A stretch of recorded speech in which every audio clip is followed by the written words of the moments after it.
Ça, c'est des énarques, hein, vous voyez le site. Arrête, s'il te plaît. Est-ce que tu peux arrêter cette merde, s'il te plaît? Ouais, fais gaffe parce que t'es pas payé sinon. Ouais, c'est vrai que t'es pas payé quand même. Et non, ah putain, ouais, chaque fois que j'entends cette merde là, putain, ça me fait saigner les oreilles, quoi. L'autre jour, j'ai pleuré les yeux, saigné les oreilles, j'ai même tombé dedans, t'imagines? Quand j'ai écouté ça, oh, c'est des fous, oh. Vous avez écouté les paroles un peu? Il faut mieux pas. Hein. C'est sûr que quand tu écoutes ça, la chanson française des années 80, elle avait la classe, hein, je te le dis. Avec la grande lignée des Michel, tu sais. Mais à l'époque, pour réussir dans la chanson, c'était très simple. Il suffisait de s'appeler Michel, tu vois. C'est qu'après qu'il a fallu coucher pour y arriver. Hein. Avant, c'était très simple. Tu te pointais au casting le matin, et bonjour, je suis arrivé, Michel Sardou. Et comment vous appelez? Michel. Enchanté, Michel, moi c'est Michel. Écoute, allez voir Michel, le poste est à vous. Comment ça déjà? Ben, vous appelez bien Michel. Ben oui, ben, le poste est à vous alors. Bon Michel, je t'envoie Michel. Prends des photos et prends surtout le nom de famille, sinon on va encore être emmerdé. Hein. Et c'est de là qu'est née la grande lignée des Michel. Michel Polnareff, Michel Sardou, Michel Fugain, Michel Berger, Michel Delpech. Il y en a encore, hein. Cherchez bien. Michel Fugain, ouais. Michel Jonas, oui.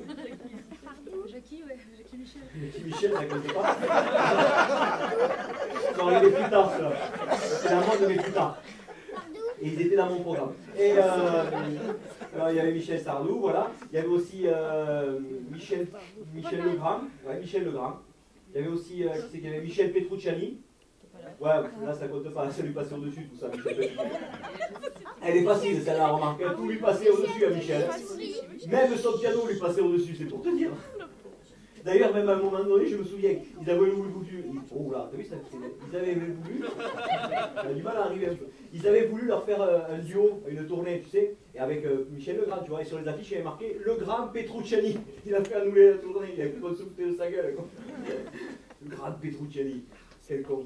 Et donc après, ça commençait à devenir n'importe quoi, tu vois. Ils ont pris Eddie Mitchell, Jean-Michel Jarre, tu vois. Et après, ils ont commencé à développer le syndrome du homo pédalus, tu vois. Et du coup, ils ont embrayé avec Michel Thor et Patrick Juvet. Ouais, je suis d'accord, Patrick Juvet, il est carrément plus dans les homo pédalus que Dan et Michel, tu vois. S'il le faut avec Fugain peut-être, mais bon, ça compte pas, ils ont jeté les draps, tout ça. Quoi. Voilà. Et après, ils se sont dit, mais putain, si on ne s'arrêtait pas au prénom, on pourrait prendre des filles et tout ça, quoi. Et là, à un moment donné, il y a Michel qui est entré dans le bureau. Les gars, que personne ne bouge, j'ai une idée. On va prendre des mecs qui jouent de la guitare. Et là, c'est là que de l'autre bureau, il y a Michel qui est arrivé. Il a dit, arrêtez-vous, j'ai une super idée moi aussi. On va prendre des mecs qui ont une moustache. Et c'est là qu'il y a le boss qui est arrivé. Il a dit, salut les gars, salut Michel. Il a dit, j'ai une super idée. On va prendre des mecs qui ont une moustache et qui jouent de la guitare. C'est de là qu'est née la grande lignée des moustaristes. Si, ça existe, les moustaristes. Georges Brassens, Jean Ferrand, Francis Cabrel, Louis Chédid, Pierre Vassilou, Michel Fugain, encore, ouais. Il était à la tour d'âge. Freddie Mercury aussi, ouais. Ouais. Comment ça, il n'avait pas de guitare, Freddie Mercury? Si, il avait un copain qui en avait une. Hein. Une guitare de merde, ouais, mais il avait un copain qui en avait une. Ouais. Voilà, quoi. J'ai tout étudié la chanson française, quoi.